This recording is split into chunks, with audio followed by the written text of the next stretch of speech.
आपकी खिदमत में सीखने और सिखाने के अमल को जारी रखते हुए आज हम आपको सिखाएंगे खाना खाने से पहले की याद करने का तरीका बताएंगे। काम में आने वाले दोस्तों से गुजारिश है कि चैनल को लाइक कर, वीडियो अच्छी लगी तो शेयर भी करें।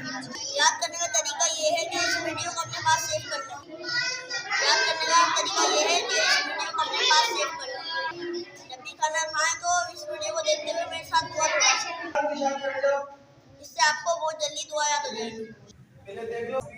वो दुआ ये है, बिस्मिल्लाहिल्लज़ी ला यदुर्रु मअस्मिही शैउन फिल अर्दि वला फिस समाई व हुवस समीउल अलीम।